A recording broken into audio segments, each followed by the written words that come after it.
Dieu attend de toi que ta personnalité meure. Dieu attend de nous que notre caractère meure. Dieu attend de nous que notre moi, nos désirs, nos projets égoïstement centrés sur nous et non sur Dieu meurent.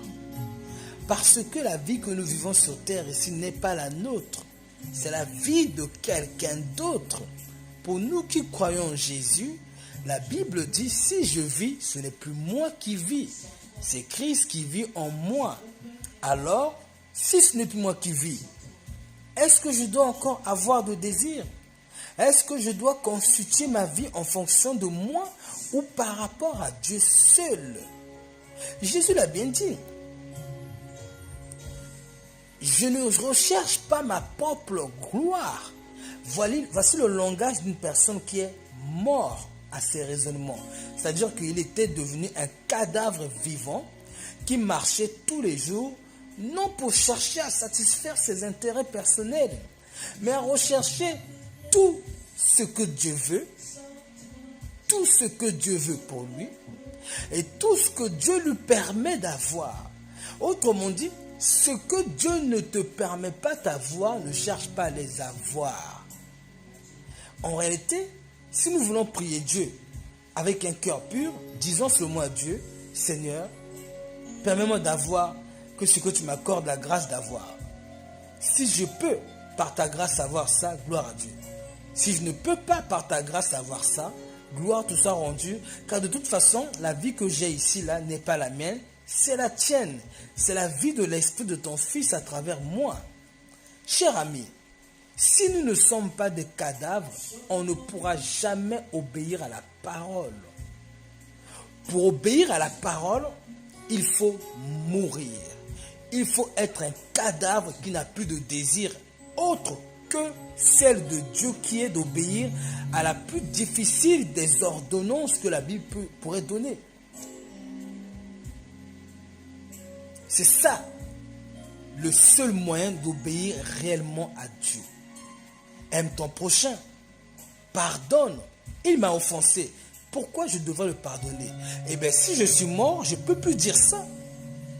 Si je n'ai plus de personnalité à moi propre, si mon âme est vraiment devenue un cadavre, si mon corps est devenu un cadavre, de sorte que mon âme n'a plus de désir, tous les désirs de mon âme sont devenus les désirs de l'Esprit du Christ en moi, alors, quoi qu'il m'ait fait, je dois le pardonner. Pourquoi? Parce que je suis mort. Je suis un cadavre. Cher ami, seul le cadavre peut rendre à Dieu ce culte qui lui est agréable. Lorsqu'on dit, offrez vos corps comme un sacrifice. Sacrifice. Saint, vivant et agréable. Le seul moyen de faire cela, sans murmurer dans son cœur, c'est de mourir. C'est de ne plus être vivant. C'est de ne plus avoir de personnalité. Même toi ou moi, si nous avons des difficultés à vaincre la colère, le seul moyen de vaincre la colère, l'irritabilité, serait de dire, il m'a énervé, elle m'a énervé. C'est pas grave, je suis mort. C'est-à-dire que je triompherai de la colère si je suis davantage un cadavre. Si je suis mort, autrement dit, si la puissance de l'Esprit de Dieu m'a tué mes désirs, tué ma personnalité irritable, ma personnalité méchante, ma personnalité manquant d'indulgence, violente par exemple. Il faut que cette personnalité meure en moi, mon âme là, avec ses mauvais désirs. Ces désirs doivent mourir pour que le Christ puisse pleinement vivre sa vie en moi.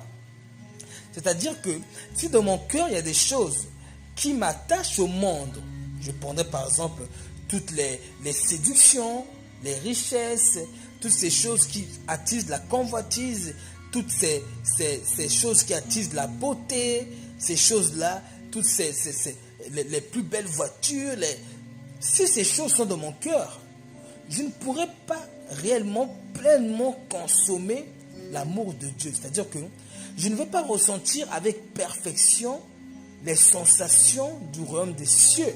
Parce que mon âme est attachée aux choses de la terre. Aussi ma prière, je le prie même pour moi d'ailleurs, dès maintenant, Seigneur, s'il existe en moi des choses qui résistent à ta volonté, s'il existe dans mon cœur des choses que je ne discerne pas, mais qui m'attachent, me lient à ce monde, permets qu'il soit tué par l'Esprit de la grâce au nom de Jésus, par la grâce qui vient du Saint-Esprit, afin que je puisse réellement sentir la puissance de l'amour pour Dieu, la puissance de l'attachement de cette vie où je ne cherche rien d'autre que la volonté de Dieu. Je ne dois chercher rien d'autre que la volonté de Dieu. Jésus en a parlé. Je ne recherche pas ma gloire. Il y en a un autre qui la cherche. Ma nourriture est de faire la volonté de celui qui m'a envoyé.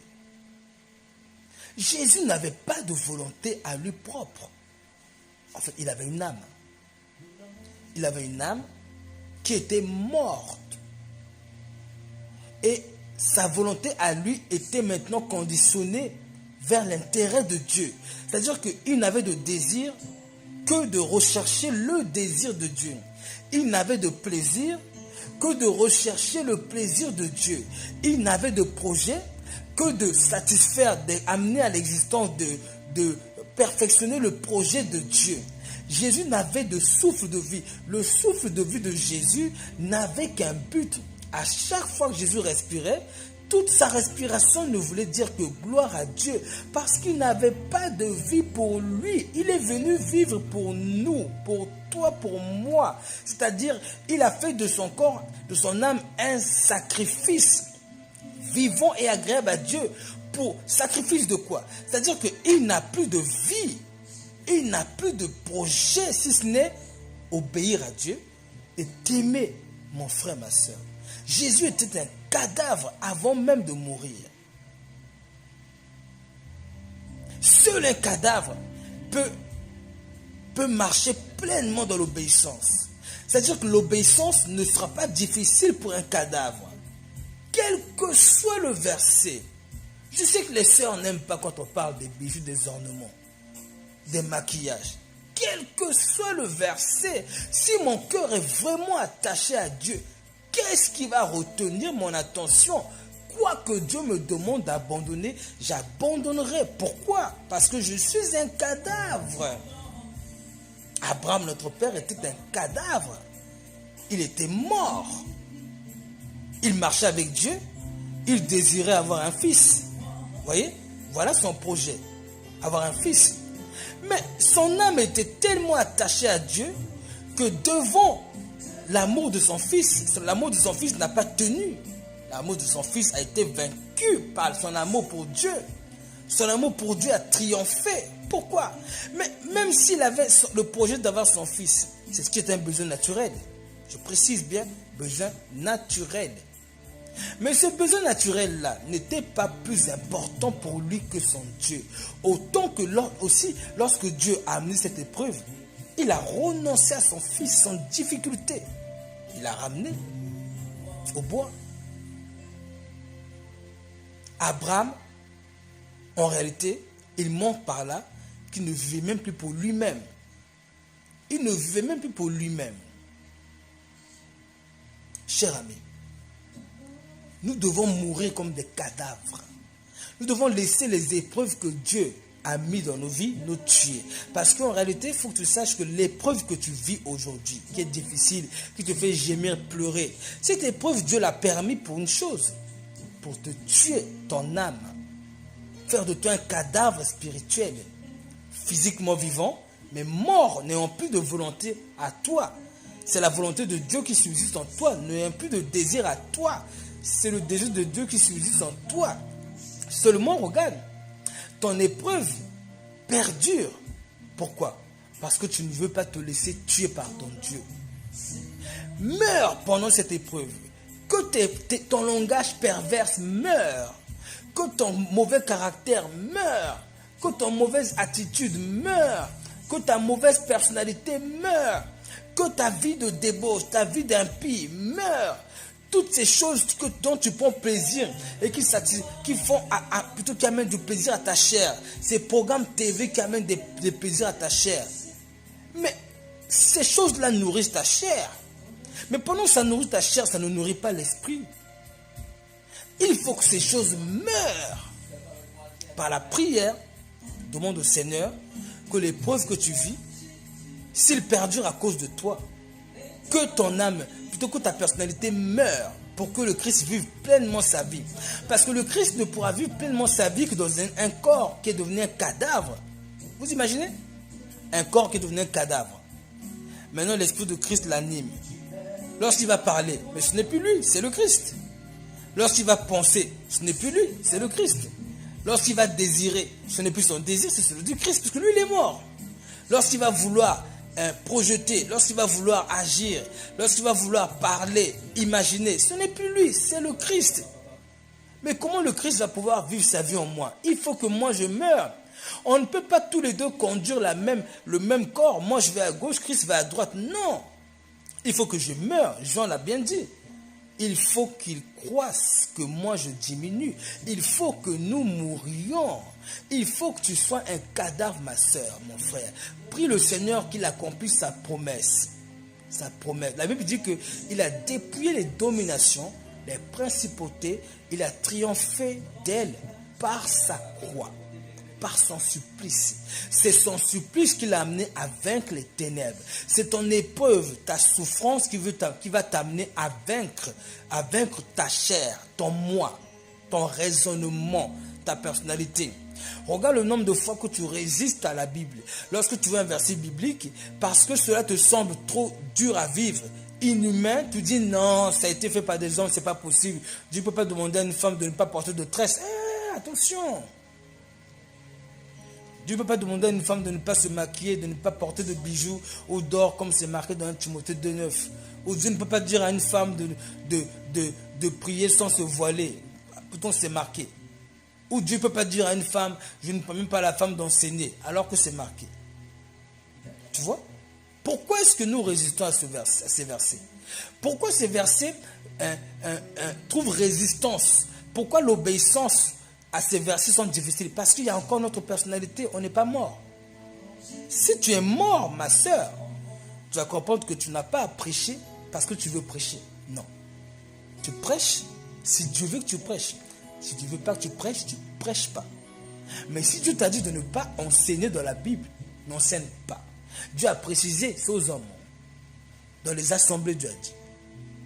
Alors n'enseigne pas. Pourquoi? Sois ce cadavre qui n'a plus de personnalité. Ok Dieu, je suis là dans ce monde pour faire ta volonté. Si tu veux que j'aille à droite, j'irai à droite. Si tu veux que j'aille à gauche, j'irai à gauche. Alors Dieu a dit, ne va pas enseigner. Les hommes, va pas enseigner aussi.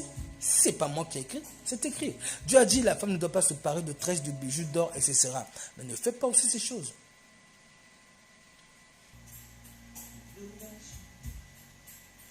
Toutes tes difficultés avaient pour but de t'amener à ne plus te centrer sur ta personnalité.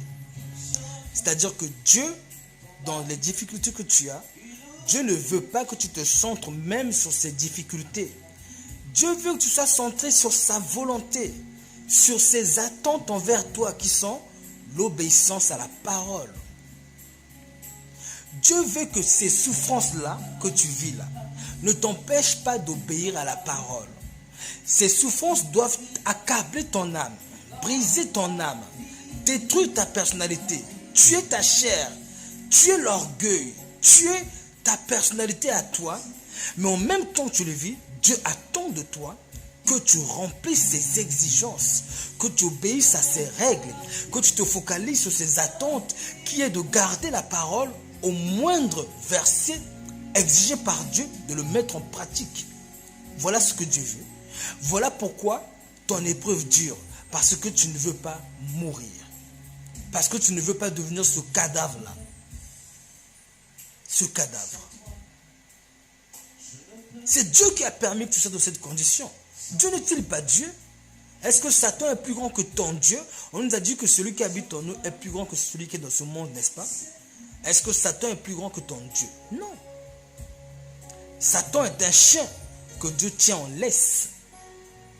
À chaque fois que tu vois Satan te persécuter, sache qu'il n'est qu'un chien et quelqu'un le tient en laisse quelque part. Qui ça? Son Dieu et ton Dieu.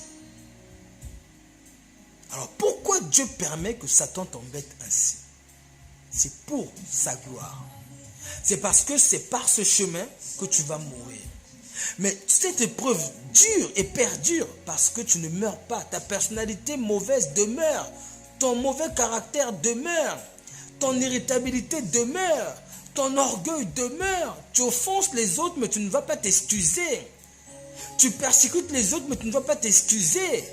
Tu es devenu le criminel de ta famille.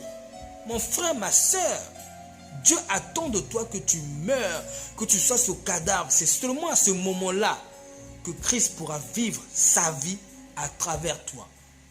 Si Christ ne vit pas sa vie en toi, si tu n'as pas vaincu cette épreuve, si tu n'as pas triomphé de cette épreuve pour marcher dans l'obéissance à la parole, malgré les souffrances, si tu es focalisé sur ta souffrance pendant cette épreuve, tu pèches contre Dieu, comme Israël aussi dans le désert, bien que, étant privé des besoins nécessaires, a péché contre Dieu en étant focalisé sur ses souffrances.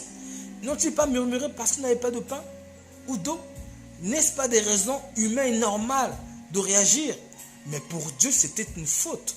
Parce que Dieu veut que ton épreuve ne soit pas une occasion de murmurer contre Dieu. Non. Ton épreuve est une occasion de ne plus te focaliser sur tes peines ni sur tes souffrances, mais sur Dieu, comme Jésus à la croix, bien qu'ayant tenté bien qu'ayant réclamé à Dieu de le sortir de cette situation, mais cela l'a amené à triompher de sa chair, de sa faiblesse, pour se focaliser non sur sa peine, ses angoisses, mais sur les attentes de Dieu qui sont l'obéissance. Seul le cadavre est habilité à faire la volonté de Dieu. Seul le cadavre. Seul le cadavre est habilité. Tant que nous vivons avec nos désirs, notre chair vit toujours. Nous marchons selon la chair. On ne pourra pas, et le livre de Galates le dit dans Galates 5, marchez selon l'esprit et vous n'accomplirez pas les désirs de la chair. Vous voyez? Et vous n'accomplirez pas les désirs de la chair. Cette chair doit mourir. Et l'épreuve que Dieu t'a donné de subir a pour but de tuer ta chair, ton moi. La parole de Dieu est facilement mise en pratique par celui qui est mort. La Bible dit, afin que ceux qui vivent ne vivent pas pour eux-mêmes, mais pour celui qui est mort et ressuscité pour eux. Dieu ne t'autorise pas à vivre pour toi-même. Ton Dieu que tu pries ne t'autorise pas à vivre cette vie que tu as là pour toi. Non. Non. Jésus n'a-t-il pas dit, je suis le chemin? Mais lui-même, Jésus le chemin. Jésus le chemin. Jésus la porte. Vivait-il pour lui-même? Non. C'est-à-dire que si Dieu veut que je me marie, je me marierai. Si Dieu ne veut pas, je ne me marierai pas. Si Dieu veut que je sois, par exemple, délivré, je le serai. Si Dieu ne le veut pas, gloire à Dieu. Que Dieu fasse, permettre que la souffrance qu'il m'a donnée, par exemple, perdure jusqu'au moment où Dieu aura tiré tous les bénéfices qu'il veut tirer dans cette situation de souffrance que je vis. Voilà un cœur qui est mort à lui-même, qui, bien que souffrant, dit au Seigneur, fais ta volonté. Si ton épreuve doit durer, qu'il dure le temps, Seigneur, que tu veux, me préparer, me restaurer, qu'il dure le temps que tu veux, Seigneur. Frère, tu souffres, je sais, on souffre tous. Jésus a dit, la Bible dit que Jésus était un homme de douleur habitué à la souffrance. On va toujours souffrir demain avec la grande tribulation. Mais, pendant notre souffrance, n'oublions pas de dire à Dieu, Seigneur, s'il y a encore des choses à briser en moi par cette épreuve, s'il y a encore des choses à nettoyer, S'il y a encore des choses de la chair en moi qui subsistent par cette épreuve, qui subsistent encore, par cette épreuve, Seigneur, prends ton temps, Seigneur, et détruis tout, Seigneur. Détruis tout ce qui t'empêche de vivre ta vie à toi. Car cette vie-là n'est plus la mienne. Je suis censé être mort avec Christ par le baptême en sa mort, dit la Bible dans Romains 6. Nous sommes morts avec Christ afin de ne plus vivre pour nous-mêmes, mais de vivre pour Christ.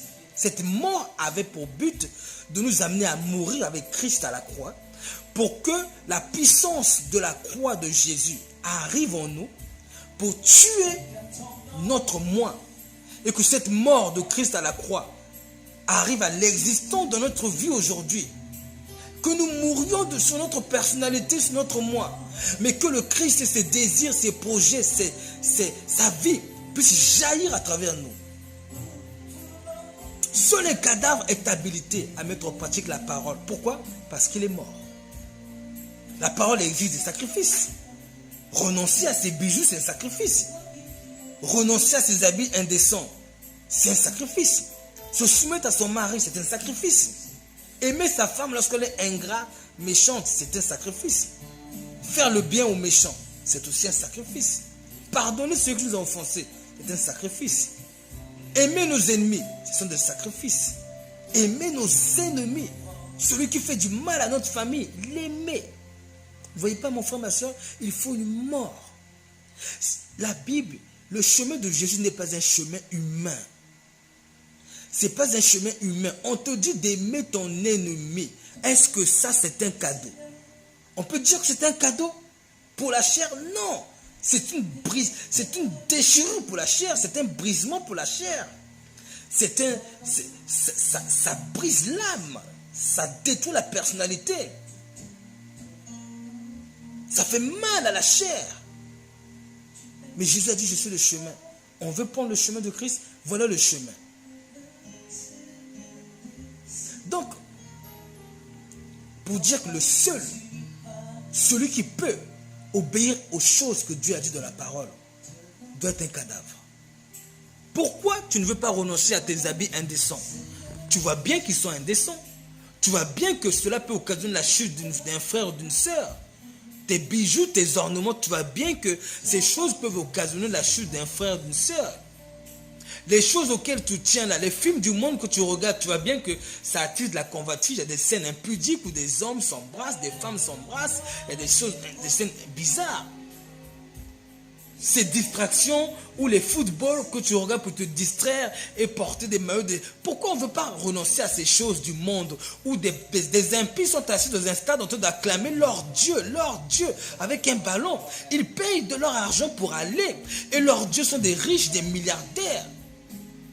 Les stars du foot, les idoles de ce monde, adulés par tous. Pourquoi on ne veut pas y renoncer? Pourquoi? Parce qu'on n'est pas encore un cadavre. On n'a pas compris qu'au ciel, ils n'ont pas d'autre passion que le Seigneur. Est-ce qu'au ciel, les anges qui sont dans les cieux, les 24 veillards, ont d'autre passion que d'adorer Dieu? Est-ce qu'ils ont d'autres chants dans leur langage que le chant qui rend gloire à Dieu? Est-ce qu'au ciel, les gens, quelqu'un là-bas, peut chanter une autre musique pour sa propre gloire, si ce n'est une musique qui est pour la gloire de Dieu? Est-ce que si jamais tu montes au ciel avec ton maillot de foot de la star de foot, est-ce qu'ils ne seront pas choqués? Là-bas, il n'existe pas d'autre nom qui est adulé, si ce n'est le nom de Jésus. Pourquoi tu ne veux pas renoncer à tes marques? Les marques qui font l'apologie des idoles comme Nike. Nike, parce que tu portes le t-shirt Nike, mais Nike évangélise le monde à travers toi. Les gens te regardent. Tu parles peut-être de Jésus avec ta bouche, mais quand ils voient ton vêtement, il y a marqué Nike. Il y a marqué Reebok, je ne sais pas quoi. Mais du coup, tu es en train d'évangéliser les gens. Qu'est-ce qui va se passer? Quand ils vont regarder ton t-shirt Nike, ah ouais, il est joli, tiens. Ah ouais, j'aimerais bien l'avoir. Et si j'allais l'acheter? Est-ce qu'il n'a pas été évangélisé? Dis-moi, à ce moment-là, est-ce que tu as amené ses pensées captives à l'obéissance de Christ ou de Nike? Est-ce que tu as amené sa pensée, tu as rempli ses pensées du Christ ou de Nike? Tu vois? Tu n'es pas ambassadeur de Christ, tu es ambassadeur de Nike. Tu fais connaître le nom de Nike. Jésus l'a dit, Père, je leur ai fait connaître ton nom. Mais toi, tu fais connaître le nom de Nike. Vas-y, porte Nike bien. Et au ciel, personne ne porte aucune autre marque si ce n'est le nom de Jésus. Mais maintenant, la question c'est, pourquoi est-ce que nous ne voulons pas renoncer à ces choses-là, de ce monde? Ces convoitises, ces choses-là, les films du monde, les musiques du monde, les films de guerre, des scènes violentes que nous voyons à la télévision, des scènes impudiques, des gens habillés indécemment, en décolleté, en débardeur, montrant les pectoraux, montrant leurs bras, montrant la sculpture de leur corps, excitant des filles, excitant des hommes de tous les côtés. Pourquoi on ne veut pas renoncer à cette vie d'impie? Parce qu'on n'est pas encore des cadavres. On n'est pas mort. Il y a encore notre moi qui habite là. La marque, les modes, les styles. C'est ça. Il y a encore du monde en nous. On n'est pas mort. Est-ce que Jean-Baptiste avait une mode? Jean-Baptiste était totalement mort. Il mangeait des sauterelles dans le désert. Il s'habillait même en peau d'animaux. Je ne dis pas d'aller s'habiller en peau d'animaux. Je dis de s'habiller seulement correctement. Sans faire la propagation ou l'éloge d'une marque, d'un autre nom que le nom de Jésus. C'est ça un adorateur. Un adorateur, il ne cherche la gloire de Dieu seul. La gloire de Dieu seul. Et personne d'autre. Prenons un exemple. Allez dans à l'ambassade du Maroc à Paris. Vous rentrez, je suis rentré là-bas un jour. Ils ont tous des t-shirts marqués Maroc. On est à Paris, mais dans l'ambassade, on est au Maroc. Personne ne peut rentrer avec un t-shirt France ou Paris là-bas. Je veux dire que personne parmi les employés peut porter un t-shirt France ou Paris. Non, c'est interdit. Ce sont des ambassadeurs du Maroc, pas de la France. Vous voyez, les vrais ambassadeurs du Maroc ne portent que sur eux le nom Maroc. Mais et toi, tu portes quel nom sur tes habits, mon frère, ma soeur? Toi qui te dis être ambassadeur, tu n'es pas encore mort à ces choses parce que tu n'es pas encore un cadavre. La croix ne t'a pas encore tué. Ta personnalité est encore là. Ton orgueil est encore là. Ta fierté est encore là. Tu veux les trucs de luxe. Tu veux les plus belles chaussures. Tu veux les choses du monde. Tu veux posséder. Ton âme n'est pas encore morte. Ton âme est encore attachée à ce monde. Attachée à ce monde. Et cela déplaît à Dieu. Cela déplaît à Dieu. Ceux que Dieu a connus d'avance, Dieu les a prédestinés à être semblables à l'image de son Fils. Est-ce que nous sommes à l'image du Fils de Dieu? Est-ce que nous sommes à son image? Est-ce que nous sommes conformes au Fils? Sommes-nous réellement conformes au Fils? Réellement? Je prends un verset. Alors c'est Jean 5 à partir du verset 30. Jean 5 verset 30, Jésus dit: je ne puis rien faire de moi-même. Selon ce que j'entends, je juge. Et mon jugement est juste. Mon jugement est juste parce que je ne cherche pas ma volonté, mais la volonté de celui qui m'a envoyé. Première chose, ton jugement n'est pas juste quand tu ne cherches pas, quand tu cherches ta volonté. Quand tu ne cherches pas que uniquement la volonté de Dieu qui t'a envoyé dans ce monde par son esprit, qui t'a fait naître, la Bible dit, ton jugement n'est pas juste. Et maintenant Jésus dit ici, voici les principes d'un adorateur, d'une personne qui est morte. Parce que je ne cherche pas ma volonté, frère, sœur. Chaque seconde de notre vie, chaque pensée de notre cœur, vérifions si elle rend gloire à Dieu. Chaque action que nous posons, chaque désir, chaque chose, vérifions si cela rend gloire à Dieu. Si c'est la volonté de Dieu ou la nôtre. Jésus ne cherchait pas sa volonté. Pas parce que tu as une femme que tu vas chercher ta volonté. On peut chercher la volonté de Dieu dans le mariage. Cherche la volonté de Dieu dans le travail. Cherche la volonté de Dieu dans ton caractère. Cherche la volonté de Dieu dans ton style vestimentaire. Cherche la volonté de Dieu dans tout ce que tu entreprends. Cherche la volonté de Dieu de façon scrupuleuse. C'est-à-dire que ne te contente pas d'une petite obéissance, non. Ne nous contentons pas d'une obéissance partielle où ça va, non. Obéissons dans les eaux profondes.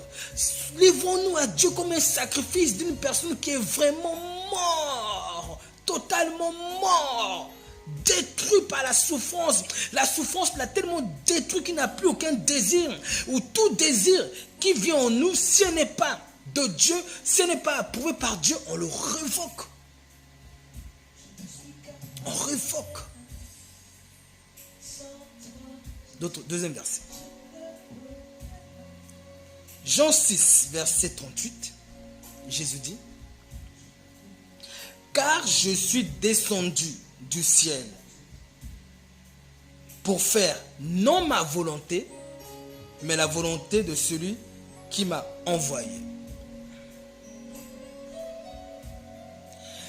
Toi et moi, mon frère, ma soeur, nous sommes nés d'eau et d'esprit, descendus de ce monde-là, non pour faire notre volonté, non pour vivre notre vie. Ce n'est pas ta vie. Nous n'avons pas le droit de dire que c'est notre vie. On n'a pas le droit. C'est ma vie. Non. Jésus dit que c'est sa vie. Ma. C'est oser dire que la vie que j'ai, c'est ma vie. Non. C'est pas biblique de dire c'est ma vie. Non. C'est la vie du Christ en moi.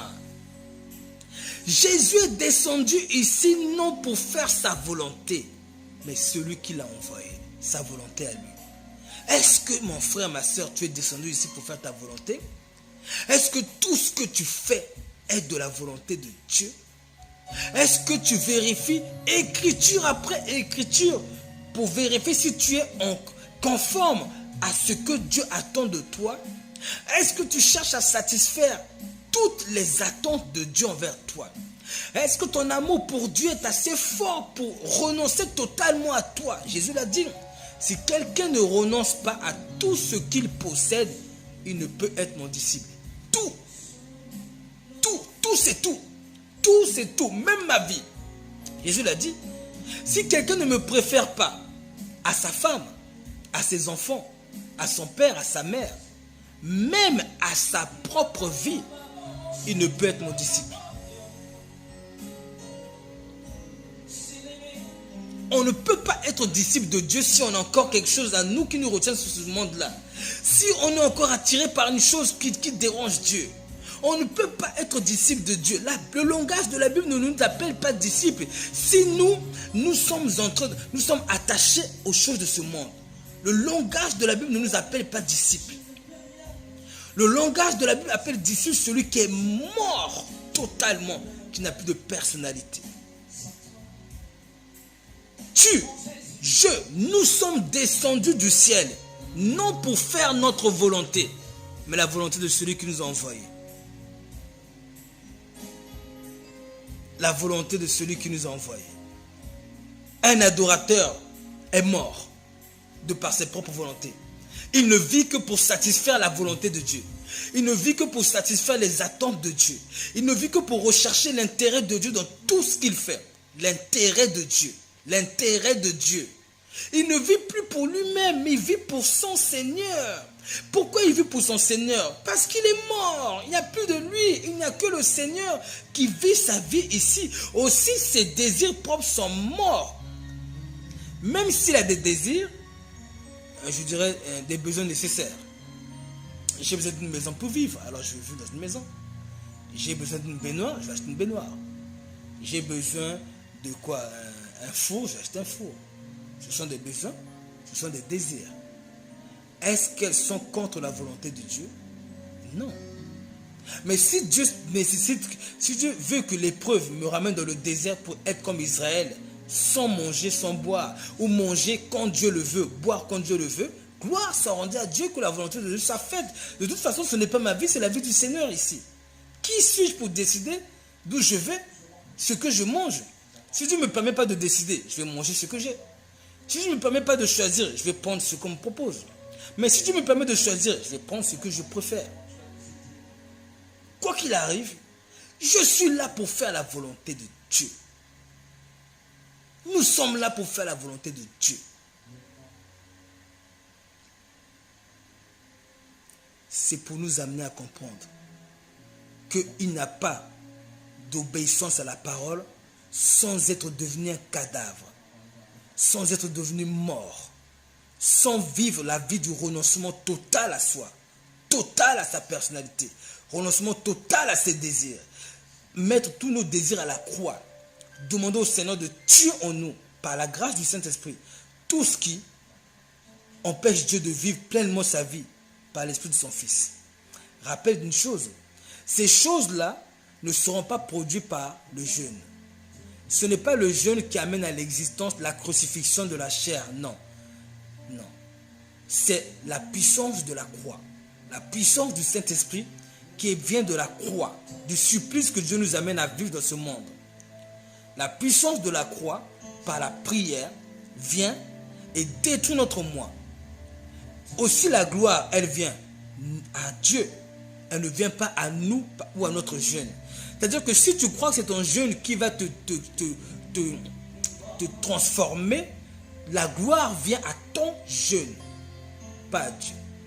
Dieu veille pour cela. Dieu a dit dans sa parole que c'est son esprit qui est un gage de notre héritage.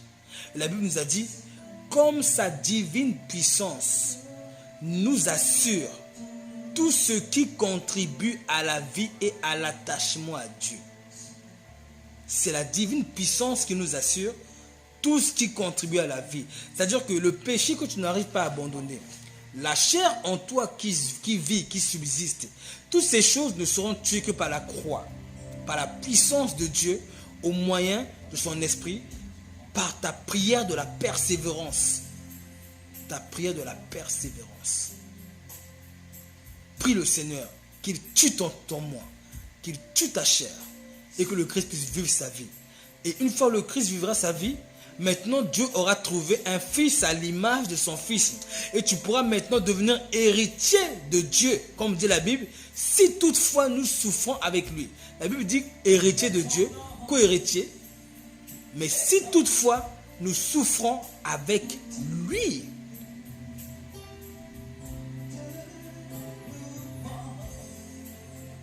Rappelons-nous que la vie de Dieu en nous jaillit lorsque la mort que Dieu amène par la croix le précède. Il faut d'abord qu'il y ait la mort de notre croix, la mort de notre moi. Donc si tu vois que tu as encore la chair, des mauvaises pensées, mauvais caractères, toutes ces choses-là du monde, tu es attiré par le monde, il n'est pas trop tard. Jésus est venu pour cela. Nous croyons en Dieu, nous croyons en Jésus. Et la foi en Jésus doit amener à l'existence ces choses. Demandons, nous recevrons. Persévérons dans la prière pour être conforme à la parole. Et que cela soit notre seule obsession. Arrachons le ciel pour que le Seigneur nous rende conforme à la parole, en commençant par nous tuer et en amenant tous nos centres d'intérêt à être focalisés que sur la parole et même pas sur nos peines, même pas sur nos souffrances. Donc je prie, je déclare par la grâce de Dieu que tous tes centres d'intérêt, toi qui m'écoutes maintenant, tes centres d'intérêt, tes désirs, tes projets, que tout soit focalisé sur les attentes de Dieu qui sont l'obéissance à toutes les règles et les préceptes qu'il a prescrits de la nouvelle alliance. Tous ces commandements. Que toute ta vie soit focalisée sur les attentes de Dieu et non plus sur toi. Et que le Seigneur permette que tu meurs à toi-même. Et que la croix du Christ brise en toi ta personnalité. Et que tu puisses vivre réellement et pleinement la vie de l'Esprit. Je te bénis par la grâce de Dieu. Que le Seigneur te garde au nom de Jésus. Amen.